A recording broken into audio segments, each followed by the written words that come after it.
And we are back going into losers finals of Baby Jelly Cup number 22. We are starting off on River Drift. We just had MarieTrans playing the last set. She lost that last set, so she's down in losers finals playing up against Icy, who fought all the way up through the losers bracket into this final set best of 5 for a chance to compete against Mio in the grand finals to take home the whole tournament. Starting off, MarieTrans, not the greatest opener with Hero Shot. We saw last game that she did in fact get pretty unlucky with that opening hand. Icy with a very nice starting hand, however, being able to largely block up the center with that big man in Hero Shot. Heavy Splatling, Splash Shot, Nova, tons of options can be played here. And that's going to give Icy a huge advantage, especially in the late game, because all of Marie's special points are really far back.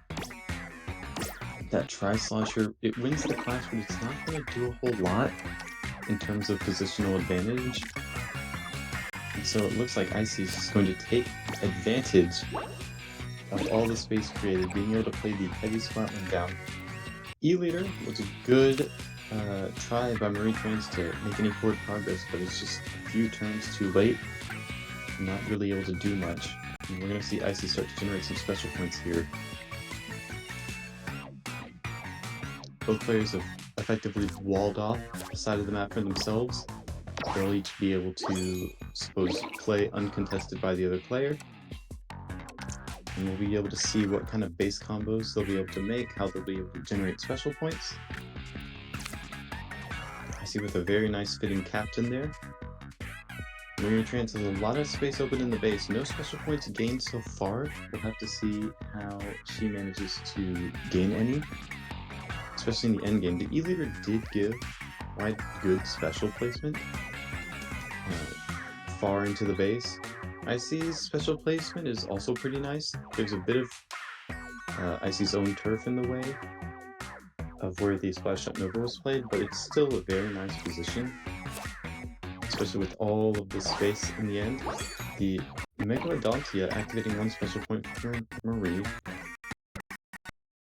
Unfortunately, it's going to leave a lot of special blocks just one space off of getting their special point activated, and that's going to be really difficult to activate in the end game. The Octopod from Icy is also really nice here, getting 2 more special points. Suction Bomb from MarieTrans, looking just a bit more, I guess, aggressiveness of a special position. It's not able to gain any special points, which is what MarieTrans really needs right now. Turf is about equal, so in this endgame it's going to come down to who has the better special point usage. But if you don't have any special points, you can't use them at all.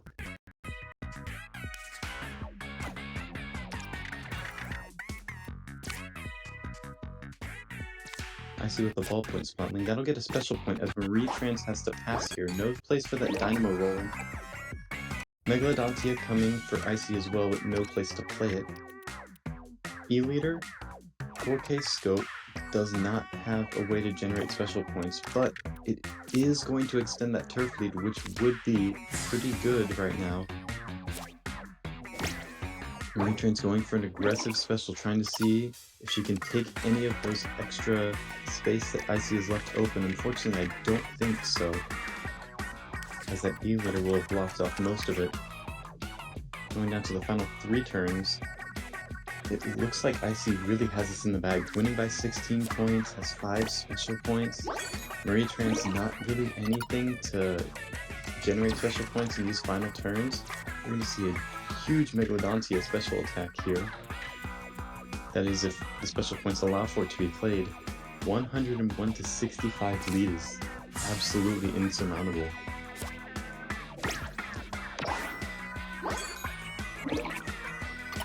Even with the 2 special points, it's not going to be enough for MarieTrans to do this. Anything with it. Ending with the Splatter Shot, and it's going to be the first game for Icy in this best of 5 set.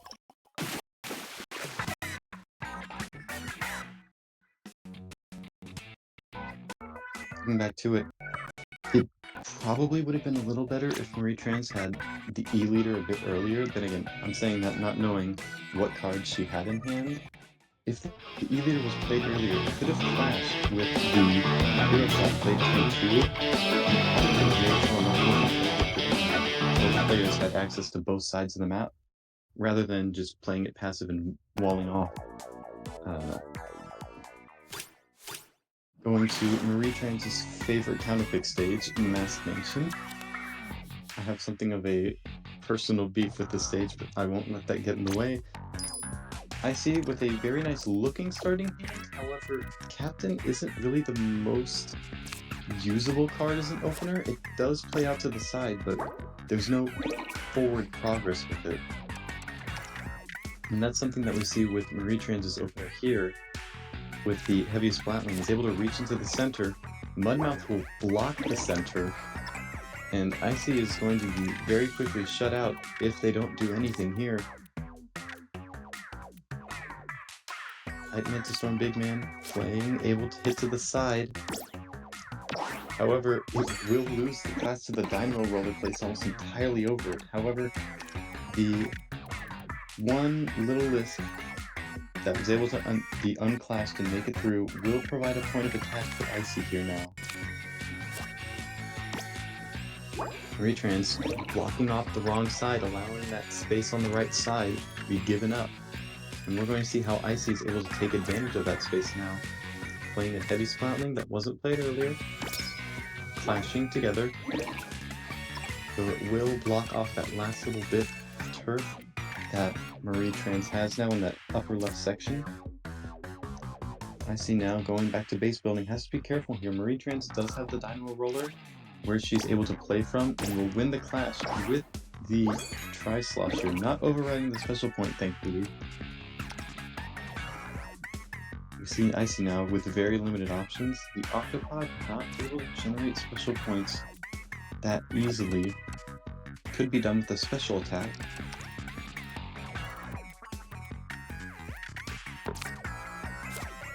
Instead, we're just going to be seeing it played in the corner, just for one special point, which isn't a bad play at all. There's nothing wrong with taking a free special point, getting a little bit of turf on the field. The Rapid Blaster for Marie, able to start generating special points. That was a big thing we needed to see Marie do last game, was that generation of special points, and I think we're going to start seeing a lot now. Yes, with the 10 attack, up to 3 special points now, a huge turf lead. Potentially a Fizzy Bomb for the Mudmouth in the middle, as Icy has to pass here. Suction Bomb, there we are. 5 special points for MarieTrans, able to fire off a double 312 if she has it. Already with a huge lead. Icy looking to special attack. Potentially breaking into that area for the final turn to be able to play. Will take quite a bit of turf, but I imagine MarieTrans is also firing off a special attack of her own. Tri-Stringer will be played, generating 2 special points, one from the Splat Roller that was played earlier and one from itself, allowing MarieTrans a 312, any special weapon of her choosing that she may have in this deck. And with an already 11-point lead, the small fry from Icy will not be enough. That will be MarieTrans taking the second set, bringing it back to a 1-1 set for this best of 5.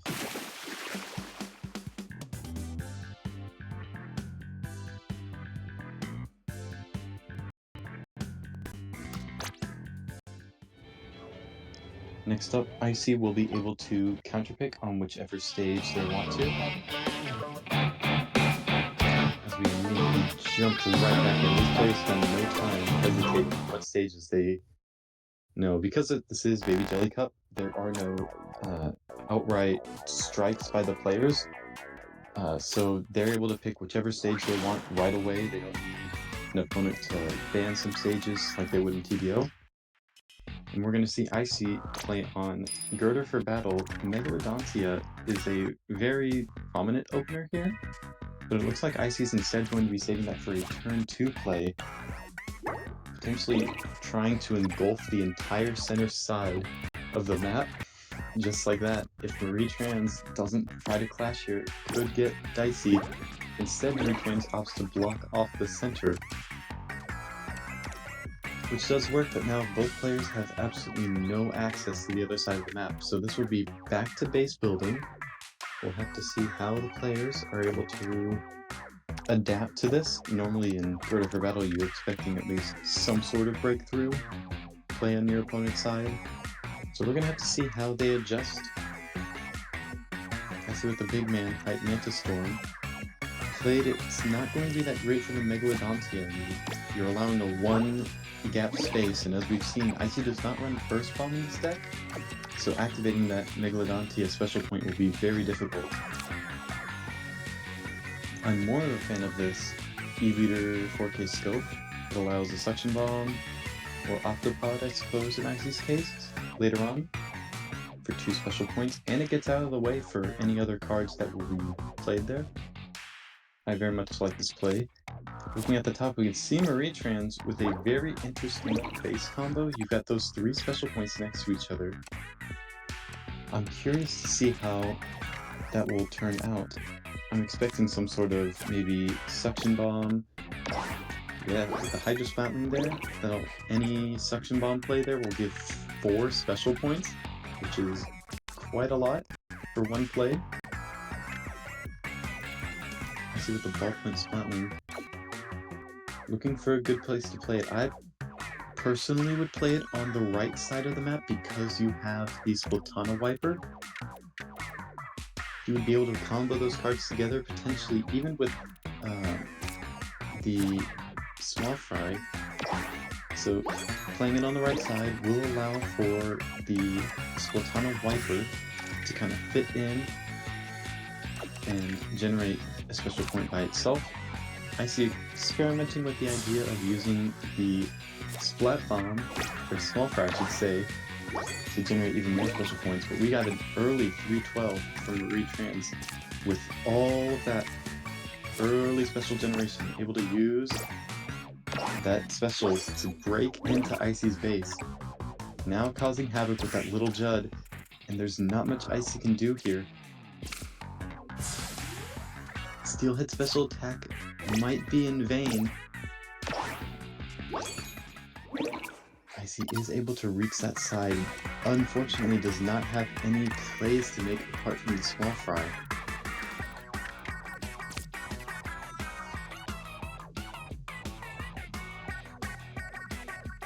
Going to see what Marie does here.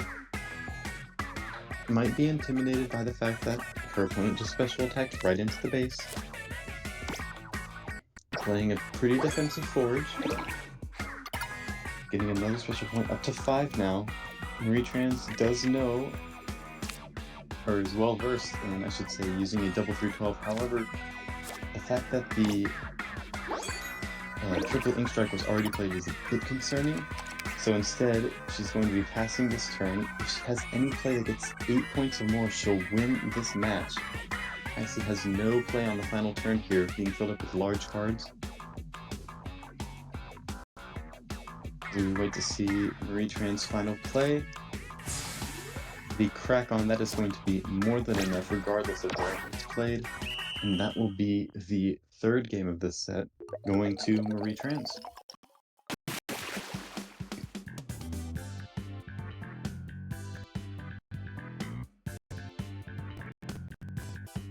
Very well played, but on that 3rd game,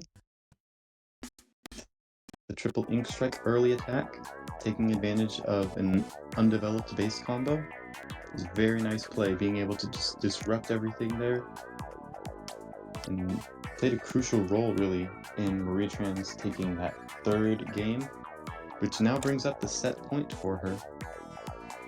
Either winning game 4 or game 5 would allow her to advance back and then re-challenge Neo in the grand finals.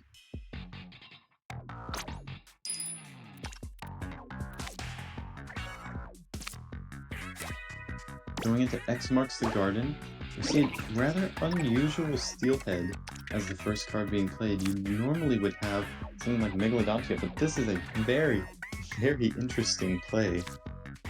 Maybe trying to bait an aggressive push on that side, and it does allow Flash with the fry. However, leaving that right side open, we're probably going to see a lot of contention there in this next few turns. Add more rollers play, but it loses the clash of the heavy spot when both players still able to play on that right side of the map. And I believe it would be in MarieTrans' best interest to try to play there, given that she already has the left side of the map completely under control. And she will, winning the clash with that splat roller, and now there's very little Icy's able to do there. Icy now having to think back, figure out where these cards can be played. It looks to be a nice spot sliding in that ballpoint splat link. If there's any diagonal cards that would be able to fill around the starting block, those could serve very useful. Unfortunately, I don't think Icy has any in this deck, so we're instead going to see a special attack from Icy going into the left side of the map. I do like this play. It will disrupt somewhat the E-Leader 4K scope, but it also activates the special point at the same time. There's really not a lot that can be done here. I almost would have preferred, almost going back on my word here, I almost would have preferred if Icy had instead gone for the special attack straight upwards into MarieTrans' base, as that's disrupting the actual base combo. Maybe would have been better here. Icy playing small fry here. I'm not the biggest fan of the special attack, especially since Icy is shown to have Octopod in this deck. Having to pass now on this turn, no plays to be made. MarieTrans with an unusual base combo. I'm assuming we're going to see oversized Octopod, or maybe some sort of squid beacon. Regardless, it's a bit late for base combos now. Only 2 turns left. MarieTrans with quite an overwhelming point lead as a result of having almost complete control on both sides of the map. We're going to see the first special point, first special attack coming with Zipcaster. 104 to 64 lead. That is absolutely insurmountable. With just 1 turn left, regardless of how many special points you have, that is just too big of a deficit to make up for, even with a second special attack. Absolutely hammering down this final game of the set, which goes to MarieTrans with a very nice 3-1 victory in Losers Finals. Which means she will be going back to the Grand Finals against Mio, where we